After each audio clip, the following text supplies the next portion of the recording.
Welcome back to another update on Grenya, Player's Choice Makeover for 2020. This is weeks 9 and 10. Don't have any footage of Huracan these weeks. Ciro didn't send me any, so it's just Grenya. We're working on his stops and his backup here, getting him to stop with contact and to soften and be straight. What he wants to do is kind of stop his front end, but the hind end keeps going, which makes him go sideways and kind of push into my leg, and that's super not cool. That stop wasn't that bad. And then if you notice, I turn and walk off, so I'm also working on his steering a little bit. And then here he kind of does it where he kind of, you see him go sideways a bit, like he turned his head to the left, his body went right, and that's a big problem.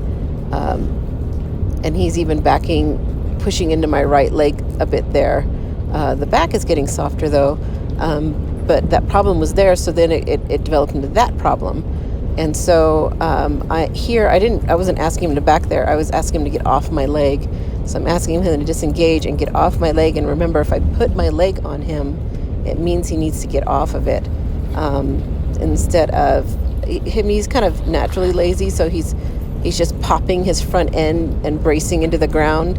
And so the hind end keeps moving, so then it has to go somewhere. So it goes sideways. Well, I want it to go down and him to kind of sit on it. So that one was better, so I gave him a little rest there. Much better. And in here we are working on, there's very likely going to be a drag in the trail portion of the Extreme Mustang Makeover classes. And so I'm introducing the drag to him, and all this is he's already knows what the rope is, right? I've done that, led him by a front foot. I don't know if I'd led him by a hind foot, but I should have. And, had the rope on the saddle, and so he's used to the rope. And then I have this little light bumper for a boat, and I'm going to use that for him to drag that. So I'm not going to introduce dragging weight yet, just dragging something, and then later I can introduce dragging some weight. And so I'm kind of throwing that around to just gauge his reaction to it, and he's doing really good. Like, he's being pretty cool with it, which is really good, and I'm happy with that. And if you notice, at first all I did was had it looped around the horn, and I had control of one end and then the other end dragging, so in case we had a bit of an accident, I was able to get that off of there, or have some control over that rope.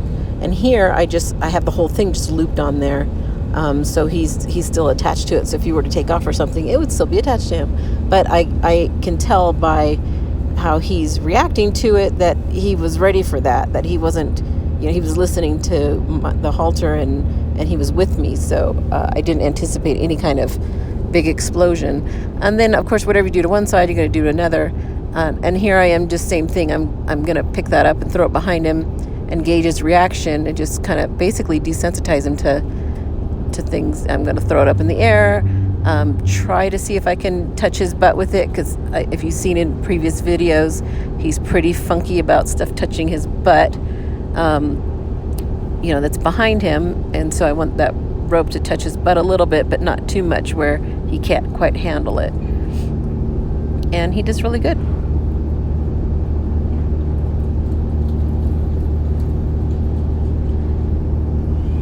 And so here, I just wanted to see how he would do going over something that resembles a jump. That's about as big of a jump as I could rustle together from what I had at this barn. And he could really care less.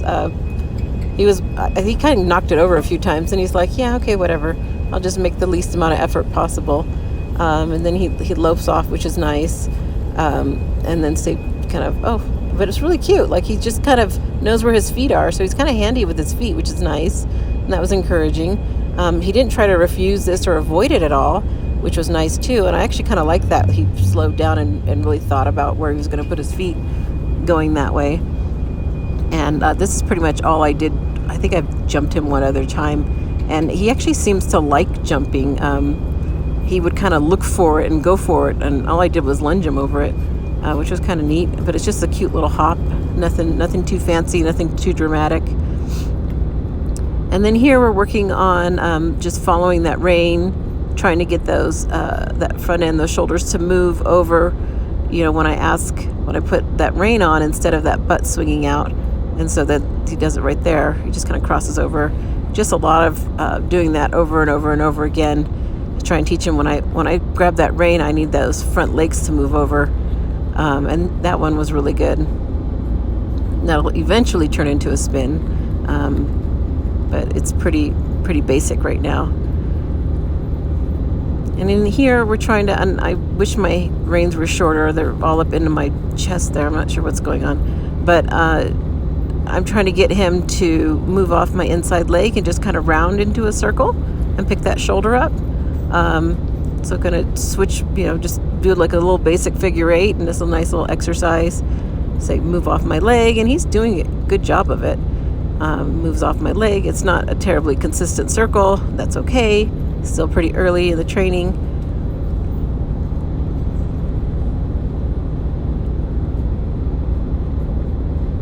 And then I think here is like we just learning to do a side pass, and of course he knows how to do it on the ground. We worked on it a lot on the ground, and so it's not really a big stretch.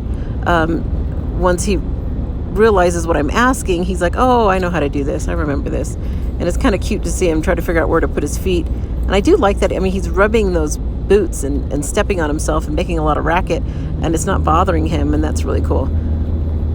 That's a pretty cute little stop. He's just still learning that it's okay if I put some contact when I ask for the halt, as opposed to when we did the emergency stop with Wileen, there was no contact, and so I'm having to teach him to be okay with the contact at this stage, which is totally fine. And then I just separated the back there, and later I incorporate the back and almost every time I stop him. And here we're just like, he's still has no idea how to lope. It's really not a circle, some kind of an egg shape, but the whole idea was just to keep him going. Then my goal here was keep him going in something that looks like a circle, on the correct lead. I'm not sitting real deep in the saddle still. He's just not quite, his muscles aren't quite ready for that yet. So more of a half seat most of the time. And here was kind of, you can see, I mean, he's just not really balanced or straight or anything. And in here, I think I spoke, and then he stopped, and it unseated me, and it kind of scared him a little bit. He kind of ran off to the corner. Really easy to stop, though, like really, really easy to stop. It just kind of scared him, but he didn't lose it, which was nice. And so I left that in there so you can see that. Yeah, he's still pretty green. He looks like he's broke, but he still wasn't that broke at this stage. And here we're just having a little bit of fun. I think this is so important. I mean, I really think spending time with these Mustangs and grooming them and making them feel good. I mean, this grooming, this currying stuff not only itches them, helps bring up the oils in their coat, massages them, stimulates circulation, and it's just kind of a good bonding experience. And I think this is so important. And sometimes when we're just so focused on training, we miss this step. And grooming is a big part of training, I think. It's a big part of making them feel happy to be in our presence and around us. And here we're back in another day, working in the arena and working on that lope. You can see it's already looking much more cadenced, much more relaxed. He's holding it a little bit better, looking a little bit more like a circle. And you see there, he will still lose his hind end a bit and fall out and cross canter on that hind end, and that's just, it's a balance issue, it's a strength issue with him. And so it's been taking us a long time to keep him holding that lead on both the front and the hind end, and staying balanced and straight and not swinging the hind end out. And so it ends up where he's starting to get a little bit straighter, a little bit stronger. And that's not too bad. I'm getting almost a bit of a turnaround there by just, guiding him with my rein. And he's crossing over. Okay, so I put up a video recently of Grenya loping And a lot of people were like, oh, he's such a cute little lope, and oh, that must be so nice. And that was developed. He didn't come with that. So this is how I developed that. I did it here on the ground. We started in the round pen, getting him really, really responsive off of my cues. And then now I'm doing that in here on the line, and it's a short line. It's just like a 13-foot line. And all I want him to do is just lope. You could see he's trying to figure his balance out. He loses the lead on the hind end. And all I want to do is have him lope. He leans to he drops his shoulder to the inside. His nose is pointed to the outside. Because he just has no balance. Of course, that's not what I want end result, but that's what I have. So I have to gain what I want in little increments. So the first thing is pick up a lope and hold it. Figure out what to do with your feet in order to hold this lope in this small circle. Figure it out. And horses will naturally want to slow themselves down, kind of think about where their feet are. They'll get nervous and start to scramble and things like that. And I'll show you what I do later when that happens. But you could see he loses that hind lead quite often, and that's a strength issue. That's a bit of a soundness issue that we've worked on with his hips being out of alignment. And then here, I'm going to work on him picking up a lope from just a walk. And I have him between me and the fence, and that's when I ask him. And all I want is one stride. So he gave me one stride and let him stop. So I'm going to ask him again. He gets a little stressed here, and you can see how bent to the outside he is. There, he'll go off a lot, and that's better. He's looking at me and saying, focus. And then I ask for it, and it wasn't correct. He did it correct on the front end, wasn't correct on the hind end. And so I just kind of ask him for it again. And then here, he's getting kind of anxious. You can see I want him to walk off. I don't want him to trot off. So he's getting kind of anxious because he knows I'm going to ask him to do something, and it's a little stressful for him. And so what I'm going to do is I'm not going to ask him. I'm going to have him change direction until he settles on down and he changes direction and he walks off for me, because I want to bring that energy back down. I don't want him to think that loping off from the walk is a stressful thing. So here he walks off nice and quiet, and that's what I was after. And he's like, okay. So I'm like, yeah, bring the stress level down. And then I let him, and then I'll ask for it. And I'm like, okay. And then however he lopes off is great. You see that lope was so much better. Like, he almost stayed all the way around and almost a balanced lope. And because he did so good, I just went ahead and asked him to stop and let him rest for a little while. And so that's how I start teaching that more collected lope and being able to pick it up from a walk. I do that on the ground.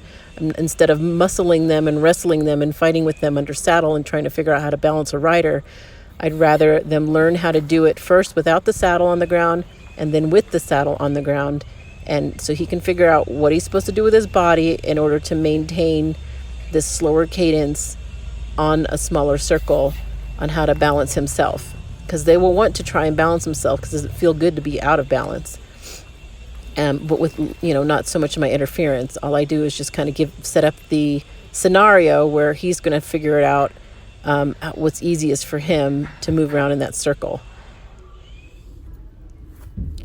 He's so cute. Look at that little face.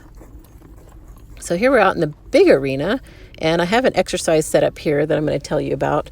And it's a circle exercise. And so he, of course, naturally to our right here is the out gate. So he's going to bow out and lean toward that out gate. And then where the house is back there's some scary stuff over there.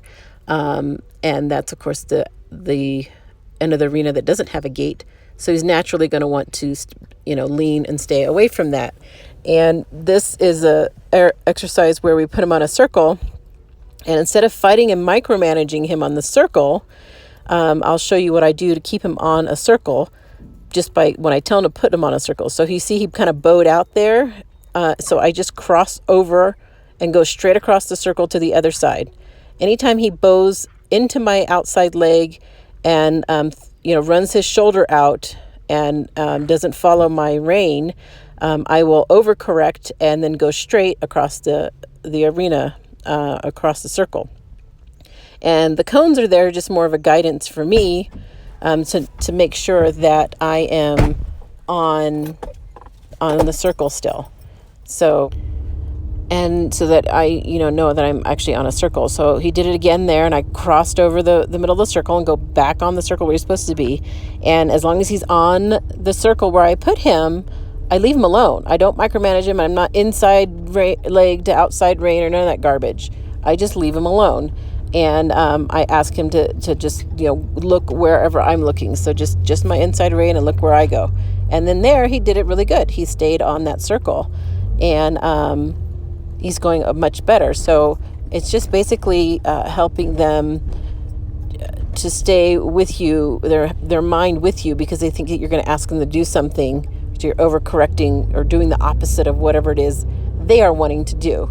And it's kind of, I don't want to say you play with their mind, but yeah, if you do the opposite of what they think that they want to do, or they think that you want them to do, then that keeps them a little bit more present and focused on you. And so we're going to go in this other direction, and he does the same thing. He bows out there, so I just ask him to go across the center, and I leave him alone. So he starts to figure out how to stay on the circle himself, so that I'm not muscling or wrestling or fighting him to stay on a circle or micromanaging him all the time. Because that's what people go, oh, my horse hates the arena and they love the trail. Well, what do you do on the trail? You just throw them away and leave them alone and don't ask them to do anything. And what do you do in the arena? You go ask, nag. And so here I'm not nagging him. I just leave him alone in this circle.